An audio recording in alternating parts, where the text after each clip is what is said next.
السلام علیکم ورحمۃ اللہ وبرکاتہ۔ الحمدللہ رب العالمین والصلاة والسلام علی اشرف الانبیاء وسید المرسلین نبینا محمد وعلی آلہ وصحبہ اجمعین ومن تبعہم بإحسان الی یوم الدین۔ اعوذ باللہ السمیع العلیم من الشیطان الرجیم من ہمزہ ونفخہ ونفسہ۔ بسم اللہ الرحمن الرحیم۔ وقلنا یا آدم اسکن انت وزوجک الجنہ وکلا منها رغدا حیث شئتما ولا تقربا هذه الشجرہ فتکونا من الظالمین۔ سب سے پہلے ہر طرح کی حمد و ثنا، تعریف اور توصیف اللہ رب العزت کے لیے لائق اور زیبا ہے، جس کے فضل و احسان سے ہم آج یہاں اس مجلس میں جمع ہوئے ہیں۔ آج کا درس ہمارے سلسلہ وار درس کا حصہ ہے، اور اس سلسلہ وار درس کا عنوان ہے قصہ آدم و ابلیس۔ حضرت آدم علیہ السلام اور ابلیس کا قصہ۔ مقصود اس درس کا محض واقعہ بیان کرنا نہیں ہے، بلکہ اصل مقصد اس درس کا کیا ہے کہ اس واقعے میں ہمارے لیے نصیحت کے، عبرت کے کیا کیا پہلو ہیں اس کو ہم اجاگر کریں، اور اس واقعے کے ذریعے سے ہم اپنے ایمان میں اضافہ کریں، اپنے اعمال اور اپنے کردار کی اصلاح کریں۔ پچھلے درس میں ہم نے ایک پارٹ میں دیکھا کہ حضرت آدم علیہ السلام کی تخلیق کیسے کی گئی، کیسے تھے وہ، ان کا انٹروڈکشن اور تعارف ہوا۔ دوسرے پارٹ میں ہم نے دیکھا کہ حضرت آدم علیہ السلام کی تخلیق کا اور ان کو خلیفہ بنانے کا جب اعلان ہوا تو فرشتوں کا اللہ تعالیٰ سے ان کے بارے میں کیا مکالمہ ہوا۔ تیسرے پارٹ میں ہم نے دیکھا کہ جب حضرت آدم کو سجدے کا حکم دیا گیا اور سارے فرشتوں نے سجدہ کیا اور ابلیس نے انکار کر دیا، اس میں ہمارے لیے نصیحت کی کیا چیزیں ہیں۔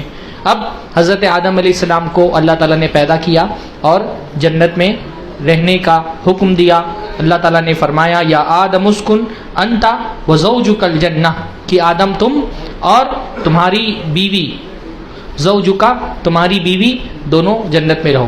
اب حضرت آدم علیہ السلام کو جنت میں داخل کرنے کے بعد اللہ تعالیٰ نے حضرت حوا کو پیدا کیا، یا جنت میں داخل ہونے سے پہلے ہی حضرت حوا کو پیدا کر دیا گیا تھا، اس کی بہت زیادہ تفصیلات ہم کو کوئی ملتی نہیں ہیں۔ بہرحال اللہ تعالیٰ نے حضرت آدم علیہ السلام کی دلجوئی کے لیے، ان کے ساتھی بننے کے لیے، ان کے ساتھ رہنے کے لیے ان کی بیوی حضرت حوا کو بھی پیدا کیا۔ حضرت حوا کو اللہ تعالیٰ نے حضرت آدم ہی سے بنایا، یہ بات قرآن مجید میں واضح ہے کہ حضرت حوا کو الگ کسی مٹیریل سے، مادے سے تخلیق نہیں کیا گیا، بلکہ حضرت آدم ہی سے حضرت حوا کو تخلیق کیا گیا۔ اس لیے قرآن مجید میں بار بار ایک الفاظ آتے ہیں خلق منہا زوجہا، کہ اللہ تعالیٰ نے حضرت آدم سے ان کی بیوی کو پیدا کیا، تو حضرت آدم سے ہی پیدا کیا گیا تھا، یعنی ان کی تخلیق میں کوئی باہر سے کسی چیز سے ان کی تخلیق نہیں ہوئی تھی۔ اس لیے قرآن مجید میں بار بار اللہ تعالیٰ فرماتا ہے کہ من نفس واحدہ، اللہ تعالیٰ نے سارے انسانوں کو ایک نفس سے پیدا کیا ہے۔ اگر حضرت آدم کو، حضرت حوا کو باہر کی کسی چیز سے پیدا کیا گیا ہوتا تو پھر ایک نفس نہیں رہ جاتی ہے نا، پھر تو دو نفس ہو جاتی ہے۔ تو حضرت حوا کو حضرت آدم ہی کے حصے سے، انہی کے جسم سے پیدا کیا گیا تھا، یعنی یہ اہل سنت والجماعت کا اس بات پہ اتفاق ہے، اور اس سے اختلاف کرنے والے گمراہ فرقے جیسے معتزلہ جو ہیں وہ کہتے ہیں حضرت حوا کی بھی تخلیق مٹی سے ہوئی تھی، کسی اور مٹی سے، تو یہ بات غلط ہے، یہ قرآن کی صریح آیت کے خلاف ہے۔ قرآن کی صریح آیت میں یہ بات تو موجود ہے کہ حضرت حوا جو ہیں وہ حضرت آدم علیہ السلام ہی کے جسم سے پیدا کی گئی تھی۔ البتہ حضرت آدم علیہ السلام کے جسم کے کس پارٹ سے پیدا کی گئی تھی اس کا ذکر قرآن مجید میں نہیں موجود ہے۔ ہاں البتہ ایک حدیث ہم کو اللہ کے نبی صلی اللہ علیہ وسلم کی ملتی ہے۔ اللہ کے نبی صلی اللہ علیہ وسلم نے فرمایا عورتوں کے ساتھ بھلائی کا معاملہ کرو، ان کے ساتھ خیر کا معاملہ کرو، کیونکہ عورتوں کو انسان کی پسلی سے پیدا کیا گیا ہے۔ پسلی سمجھتے ہیں نا، یہ پہلو میں جو پسلی ہوتی ہے، تو اس سے ہم یہ نتیجہ نکال سکتے ہیں کہ حضرت آدم علیہ السلام کو حضرت حوا علیہ السلام کو حضرت آدم علیہ السلام کی پسلی سے پیدا کیا گیا تھا۔ اسی طرح حوا قرآن مجید میں نہیں آیا ہے، حوا کا لفظ جو ہے وہ حدیثوں کے اندر آیا ہے مختلف، پر حوا کا لفظ قرآن مجید میں نہیں آیا ہے۔ حوا کا کیا معنی ہوتا ہے؟ حضرت ابن عباس وغیرہ سے بات مروی ہے کہ حوا جو ہے وہ حیات سے بنا ہے، حوا جو ہے وہ حیات سے بنا ہے، کیونکہ ہر زندہ اور باحیات جتنے بھی انسان ہیں سب کی والدہ جو ہے وہ حضرت حوا ہے، اس لیے ان کو حضرت حوا کا، یہ حضرت ابن عباس کا اپنا قول ہے۔ البتہ کیونکہ یہ تو اس زمانے کی بات ہے نا جب ابھی یہ عربی زبان اس طرح سے ڈیولپ نہیں ہوئی تھی، تو ہم بہت یقینی طور پہ تو نہیں کہہ سکتے، لیکن ایک قول حضرت ابن عباس سے یہ مروی ہے کہ حوا جو ہے وہ حیات سے بنا ہے، کیونکہ جتنے بھی انسان زندہ ہیں ان کی والدہ کون ہے؟ حضرت حوا ہیں۔ تو بہرحال اللہ تعالیٰ نے حضرت آدم سے اور حضرت حوا سے کہا جنت میں رہو، سکونت اختیار کرو، کلا منہا رغدن حیث شئتما، جو یہاں پر کھانا ہے وہ کھاؤ، کوئی تم پر پابندی نہیں ہے، کیونکہ جنت بنا ہی گئی تھی انسانوں کے لیے، ہے نا۔ شیطان بھی جنت میں تھا پر شیطان کے لیے جنت نہیں بنائی گئی، جیسے فرشتے جنت میں ہوں گے لیکن اصل جنت کس کے لیے بنائی جائے گی؟ انسان کے لیے۔ وہاں پر فرشتے خدمت کے لیے ہوں گے، دوسرے کاموں کے لیے ہوں گے، پر اصل جنت انسانوں کے لیے بنائی گئی ہے۔ تو اس کہا کہ تم آزاد ہو، جو کھانا ہے مزے لے لے کر کے کھاؤ، رہو، اس کی نعمتوں سے فائدہ اٹھاؤ۔ ولا تقربا هذه الشجرہ، لیکن ایک پیڑ جو ہے وہ خاص کر دیا، اس کے قریب مت جانا۔ پہلے تو دیکھیں پیڑ کون سا تھا؟ کون سا پیڑ تھا؟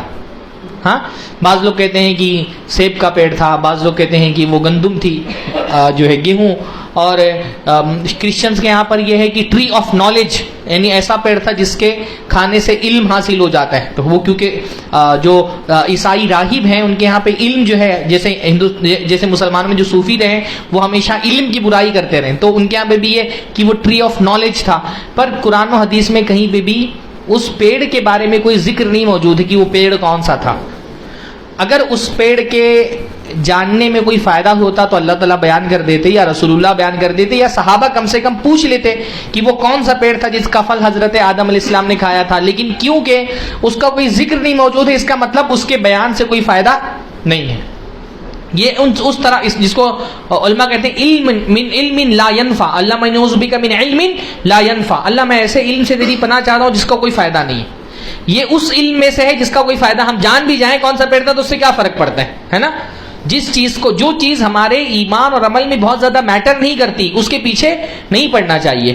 اگر اس کا کوئی فائدہ ہوتا تو اللہ تعالیٰ ضرور بتاتا۔ جیسے ہمارے یہاں بعض لوگ نا جو نالج والے ایسے جنرل نالج والے ایسے سوالات کریں گے جس کا کچھ پتہ نہیں ہوتا ہے، تو وہ جو ہے نا جیسے کسی نے، ایک بڑے شیخ تھے مسلف میں سے کسی کے بارے میں آتا ہے کہ ان سے کسی نے پوچھا کہ ابلیس کی بیوی کون ہے؟ ہاں، کیونکہ ابلیس کی ذریت ہے، یہ تو قرآن کے اندر ہے کہ ابلیس کی نسل ہے، تو نسل ہے تو ابلیس بیوی ہوگی تبھی نسل آگے بڑھی ہوگی۔ تو کسی شیخ سے کسی نے پوچھا ابلیس کی بیوی کون ہے؟ تو شیخ نے کہا معذرت چاہتا ہوں، ابلیس کی شادی میں مجھے بلایا نہیں گیا تھا، ہاں میں ابلیس کی شادی میں نہیں گیا تھا تو میں نہیں بتا سکتا کہ ابلیس کی بیوی کون ہے۔ ایسی چیزوں کے پیچھے کیوں پڑنا جس کا ہم کو کوئی فائدہ نہیں ہونے والا ہے؟ تو یہ اس پہ بہت لوگ بحث کرتے ہیں کون سا پیڑ تھا جس کا پھل حضرت آدم علیہ السلام نے کھایا۔ بھائی اگر اس پیڑ کے علم کا کوئی فائدہ ہوتا تو صحابہ سب سے زیادہ علم کے متلاشی اور علم سے محبت کرنے والے تھے، وہ سب سے پہلے اللہ کے نبی سے پوچھتے۔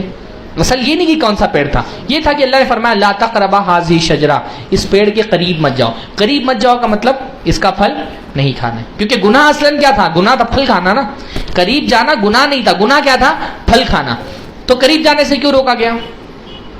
جب پھل کھانا گناہ تھا نا، سزا حضرت آدم علیہ السلام کو جو ملی وہ کس کی وجہ سے ملی؟ قریب جانے کی وجہ سے نہیں ملی، فَأَكَلَ مِنْهَا، اس سے پھل کھا لیا تھا اس لیے سزا ملی تھی۔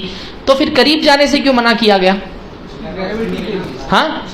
ہاں اس کی سیکیورٹی کے لیے بولیے کہ گناہ جو ہے نا اس سے بچنے کا ایک طریقہ یہ ہے کہ ان حلال چیزوں سے بھی بچا جائے جو اس حرام میں ہم کو ملوث ہونے کا سبب بن سکتی ہے نا۔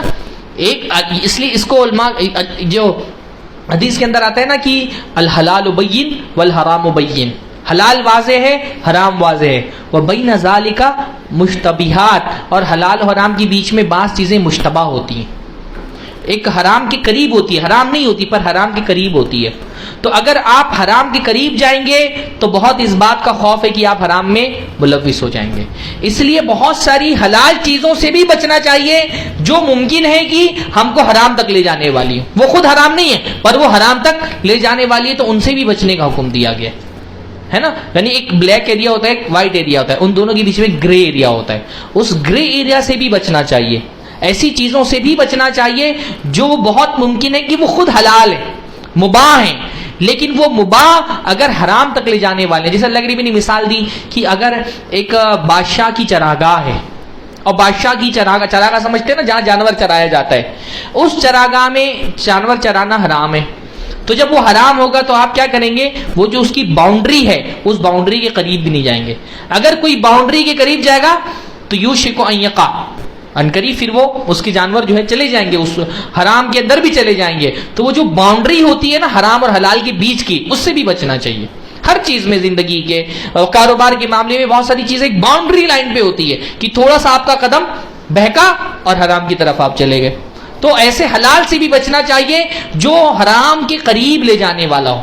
اس لیے آپ دیکھیے اللہ تعالیٰ نے زنا کے بارے میں کیا فرمایا, وَلَا تَقْرَبُوا الزِّنَا, زنا کے قریب مت جاؤ. زنا مت کرو نہیں کہا, بلکہ کہا زنا کے قریب مت جاؤ, کیونکہ بہت ساری چیزیں خود زنا نہیں ہوتی پر وہ زنا کا دروازہ کھولتی ہیں.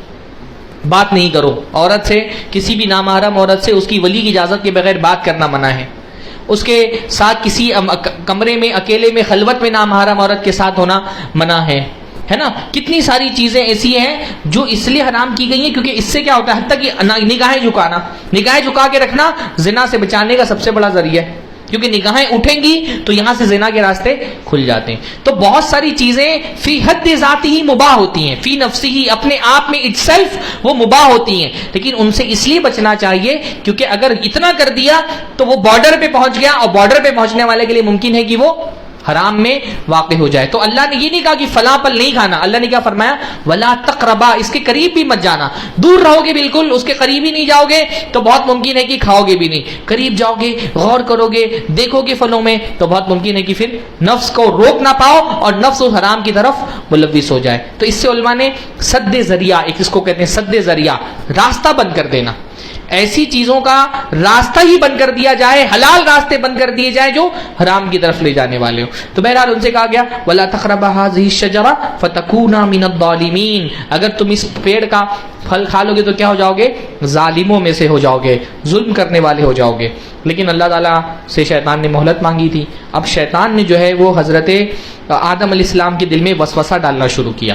اچھا سوال یہ بھی پیدا ہوتا ہے کہ حضرت آدم کو تو جنت میں رہنے کا حکم دیا گیا تھا اور ابلیس کو جنت سے نکال دیا گیا تھا نا, اخرج منہا, اللہ نے فرمایا تھا جنت سے نکل جاؤ. تو جب اس کو جنت سے نکال دیا گیا تھا تو پھر اس نے حضرت آدم کے اندر وسوسہ کیسے ڈالا, حضرت آدم سے گفتگو کیسے کی. ایک ذہن میں بات آتی ہے نا کہ وہ تو نکال دیا گیا تھا جنت سے, حضرت آدم علیہ السلام جنت میں تھے. تو بعض علماء نے کہا دور سے اس نے وسوسہ ڈالا, جیسے ٹیلی پیتھی ہوتی ہے نا کہ دور سے ایک خیال دل کے اندر کوئی ڈال رہا ہے دور سے بیٹھ کر کے. بعض علماء نے کہا, لیکن قرآن مجید کے کانٹیکسٹ سے یہ بات میل نہیں کھاتی. قرآن مجید کے جو الفاظ ہیں اس میں واضح یہ ہوتا ہے کہ حضرت آدم علیہ السلام سے ڈائریکٹ اس نے گفتگو کی تھی, حضرت آدم سے اس نے ڈائریکٹ بات کی تھی. اللہ تعالیٰ نے قرآن مجید میں فرمایا کہ ابلیس نے کہا یا آدم هل ادلک علی شجرۃ الخلد, اے آدم میں تم کو بتاؤں وہ شجرۃ الخلد ہمیشگی والا پیڑ کون سا ہے. تم کو اللہ تعالیٰ نے اس لیے منع کیا ہے اس پیڑ سے پھل لینے سے کیونکہ وہ کھا لو گے تو فرشتے ہو جاؤ گے.